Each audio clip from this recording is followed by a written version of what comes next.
Two-time WWE Hall of Famer Ric Flair has teased a possible match against Sasha Banks. No, I'm not joking. Plus, NXT Halloween Havoc was last night. We've got NXT Championship news, NXT North American Championship news. We've got an update on future NXT international brands coming soon. T-Bar, DOMINIK DIJAKOVIC, is back in NXT. The King of the Ring pay-per-view, is that about to return? And SmackDown is set to be back on FS1.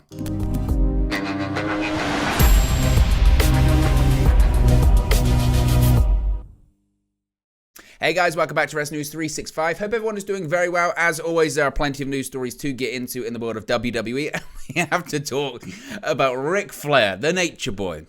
After the debacle that was Ric Flair's last match this past summer, could Ric Flair be once again be about to step into the ring? Well, maybe, and I guess the phrase is never say never. It's one of the most commonly used phrases in the pro wrestling lexicon, and Ric Flair is one of the biggest proponents. The two-time Hall of Famer originally retired in 2008, of course, at WrestleMania 24, only to join Impact Wrestling afterwards, continue his in-ring career.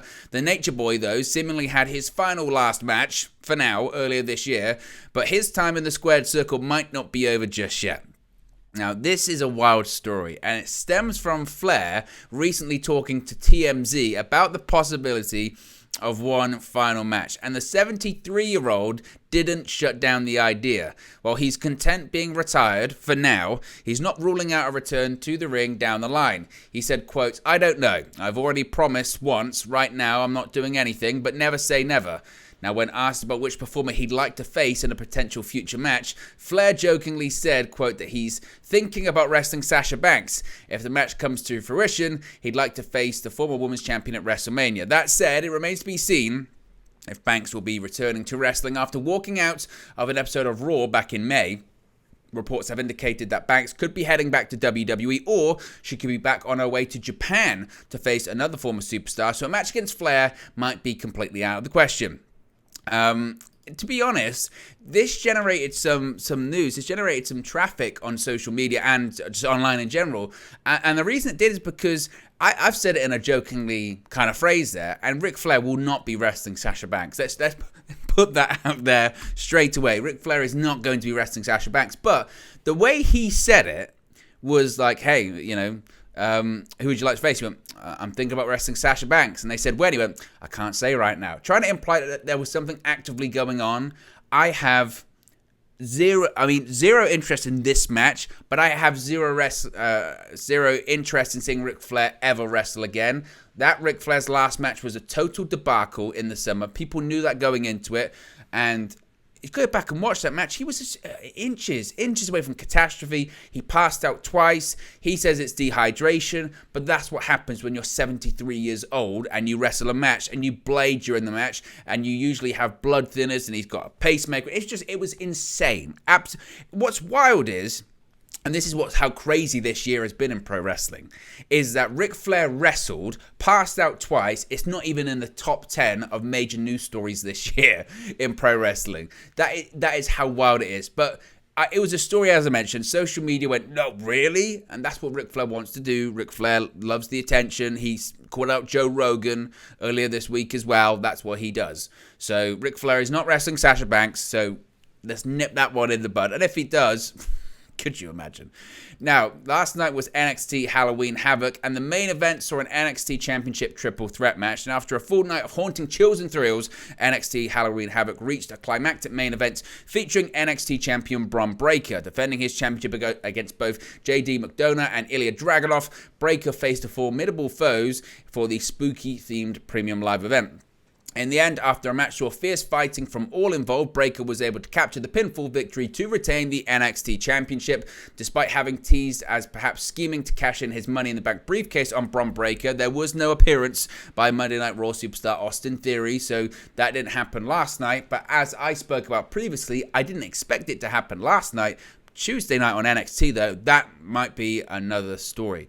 Now, elsewhere, we'll talk about this in a second, other champions were crowned, and it was a pretty eventful event. Of course, it was hosted by Shotzi and Quincy Elliott, the former kicking off a feud of Last Legend, with a match being announced for an appearance on the next week's episode of NXT as well. Now, titles did change hand last night, as I spoke about. We'll touch on this here. Wes Lee is the new NXT North American champion. A new NXT North American champion was crowned last night at Halloween Havoc. Wes Lee defeated Carmelo Hayes, Oroso Mensah, Von Wagner, and Nathan Fraser in a ladder match to become the new NXT North American champion. During the match, Lee connected with double knees to Hayes and then climbed the ladder to grab the championship. On the September 13 episode of NXT, of course, Hayes was supposed to defend his NXT North American championship against Lee, but Hayes and Trick Williams attacked him backstage. Towards the end of the show, there was doubt over whether Hayes would defend his title at all. That's when SmackDown superstar Solo Sikoa made his NXT 2.0 return, defeated Hayes to become the new NXT North American champion. A week after, on the September 21 edition of NXT, Shawn Michaels announced the match was not sanctioned, so Sikoa was forced to vacate the championship. Therefore, that vacant title was on the line at Halloween Havoc, and it led to, of course, Wes Lee winning the match. This is Wes Lee's first reign as the NXT North American champion. He had to defeat Tony D'Angelo to qualify for the ladder match in itself. Good for him. I'm a big fan of Wes Lee. I know a lot of people have criticized maybe a lack of charisma or a lack of promo ability. There's no doubt the guy can go in the ring, and the guy's athleticism. He's an unbelievable talent, an unbelievable wrestler. As I mentioned, has a lot to do, I think, in terms of personality and mic work. There was an excellent video that's been making the rounds on social media after the match last night of Shawn Michaels, who, of course, is the executive producer, whatever role you want to call him for NXT, hugging Wes Lee backstage. And, of course, a ladder match. Shawn Michaels got a ton of history of that match, certainly, doesn't he? And, again, good for Wes Lee. I think some people maybe expected Carmelo Hayes to possibly win. I'm not sure. Or maybe not Wes Lee, someone like maybe like Von Wagner. I know that people say he's a charisma vacuum, etc. I mean, there are a couple of really wild spots in this match. One being where Von Wagner picked Wes Lee up, military press style, and threw him outside of the ring onto the announce table at ringside. I don't know if the table was meant to break. I think probably it was. It did not budge. It looked brutal. It was an absolutely brutal spot.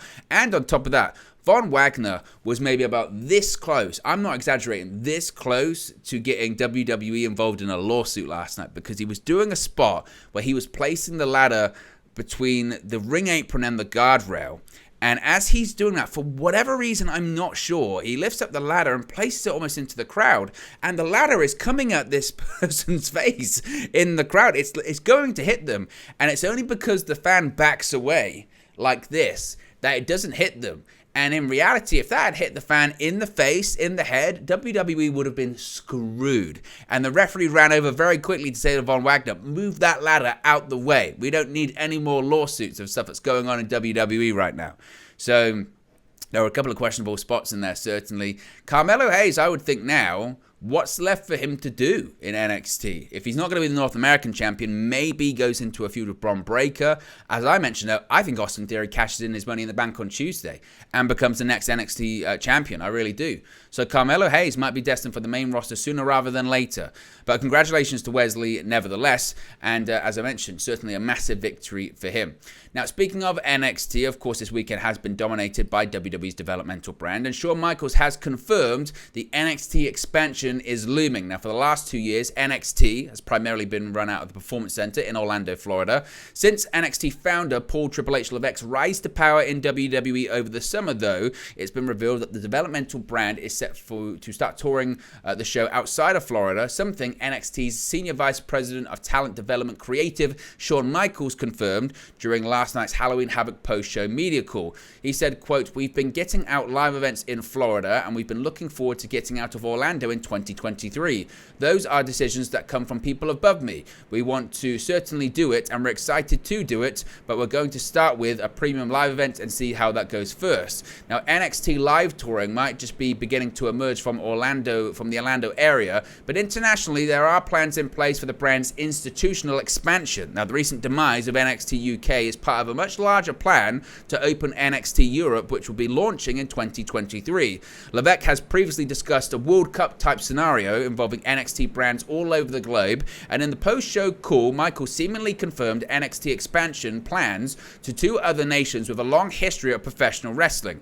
He said, quote, "I know there's been plans of NXT Japan and NXT Mexico. Those are obviously further down the road, but it's my understanding those are some announcements that could be coming not too far down the road in 2023. Now, this comes just with news more than a year after WWE seemingly shut down its presence in Japan, effectively ending prior rumors of an NXT Japan brand. NXT talent have previously only traveled to the land of the Rising Sun twice, where Finn Balor retained his NXT championship over Kevin Owens at the Beast of the East show in 2015. We actually won the title, however, and when the promotion ran 2 shows out of Osaka in 2016, one of which was televised. NXT has never appeared in Mexico in its current incarnation, though one episode of NXT Redemption did take place in Mexico City back in 2011. That's when WWE had those episodes of Raw and SmackDown from Mexico then too. So the NXT expansion is coming, basically, and the idea of having an NXT in all of these big markets around the world, Europe, South America, India, Japan, Canada, is certainly on the horizon for NXT. When we are going to hear any announcements regarding that, I'm not sure.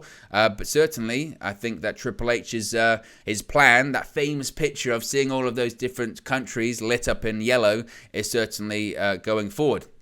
Now, last at Halloween Havoc, we saw that one star from Monday Night Raw could be heading back to the developmental brand. In a segment during NXT Halloween Havoc, a WWE star featured in a vignette where he set his former character ablaze. Now, in the short clip, the former T-Bar, and before that known as DOMINIK DIJAKOVIC, was seen setting fire to his former Retribution mask. With the former T-Bar's Twitter account, which is typically hilarious, it must be said, and Instagram removing profile pics and all posts, things remained murky.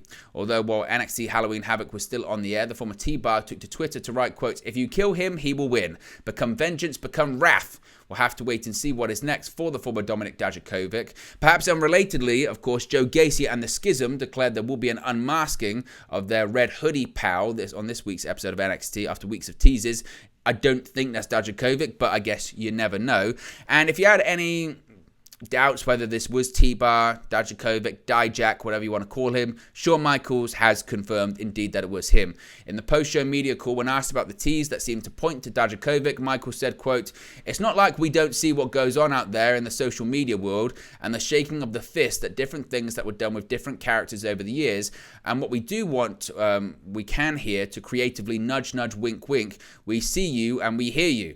I would love to be able to take credit for that, but I have a pretty good head writer here that comes up with some pretty snazzy stuff in Johnny Russo." That was something he mentioned, just a quick tease, and I thought, that's fantastic. I guess I've already given a bunch away when you get a talent that is very talented, and we felt that he's just coming into his own in NXT prior. The larger perspective, the pandemic and everything that happened, there were quick changes, we lost a lot of people, and over time they found out we're not sure how they're going to finish up the story they're in.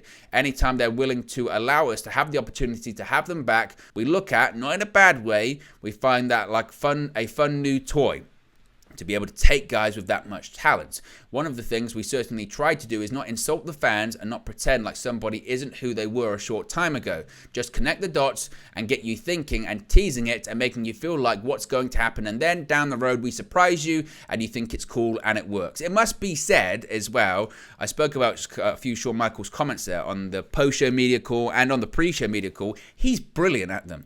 I mean, those media calls can be hit and miss. Tony Khan, when he's on them for AEW, will just generally ramble for 45 minutes after one question. Triple H used to find them, you could tell, incredibly tedious and would be just generally moody and snappy during them. Shawn Michaels like a kid in a candy store. He loved it. He loves talking pro wrestling, and he loves, chatting with people and asking questions about his product, etc. I thought he was fantastic. He was absolutely brilliant. If I haven't gone back and listened to them, I think several outlets have the coverage of him, whether it's Fightful, Inside the Ropes, Wrestling Inc. They all have the coverage of it, and I'd recommend to go listen to him. He was absolutely fantastic. The King of the Ring tournament is on its way back, and so could be the pay-per-view. This is really exciting. Now, with Triple H now at the helm, WWE will now go beyond bringing back former talent and will look to bring back former pay-per-view gimmicks. It was recently reported that WWE was going to shift away from annual themed pay-per-views like Hell in a Cell and Extreme Rules, but according to the Wrestling Observer newsletter, there appears to be an acceptance exception to that new mindset.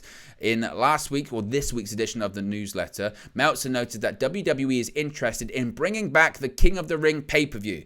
This is what he had to say, quote, "There is talk of bringing back the King of the Ring tournament with a show that would be both King of the Ring and Queen of the Ring.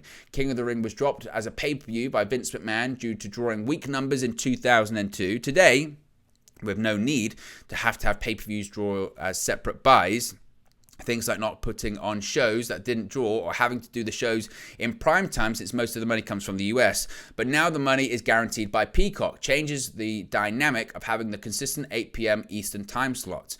Now, King of the Ring, as I mentioned, was an annual pay-per-view from 93 to 2002. It was then revived in 2015, but again, not as a pay-per-view. This was a tournament and maybe a TV special. Now, again, this would be incredibly exciting. I was always a huge fan of the King of the Ring pay-per-view and tournament. So if WWE is going to bring it back, I'm all in. I'm more than happy to see the King of the Ring return. Finally, SmackDown is being bumped to FS1 as it usually is in late October. It shouldn't come as much surprise. WWE fans, if they want to check out Roman Reigns on SmackDown next week, they'll have to remember to flip channels. For next week's October 28th edition of SmackDown, WWE has announced that fans will have to move to the channel to FS1, taking to their social media accounts to announce the change in network as well as the matches for Friday's show. They said, quote, "Next Friday, SmackDown moves to FS1. Roman Reigns returns. Ronda Rousey has the open challenge for the SmackDown Women's Championship. Hit Row enlists a mystery member to face Legado del Fantasma, and the Brawling Brutes take on Sami Zayn and Solo Sikoa. Of course, next week, SmackDown serves as the penultimate edition of the Friday night staple ahead of the Crown Jewel Premium Live event, and as I mentioned, it will be certainly a stacked show as well. So remember, if you want to watch SmackDown, you have to watch it on FS1. But there you go, guys. That's the latest WWE news for you. Be sure to smash a like on the like button. Be sure to subscribe as well, bottom right-hand corner. Let me know your thoughts on today's WWE news stories in the comment section below, and I'll speak for you again very, very soon. Hey guys, thank you for watching, listening, streaming, or however you come across this video today. Be sure to click on the video on the right there to watch our next video, or click the bottom there to subscribe, or the bottom right hand corner. Thank you very much, and I'll speak to you again very soon.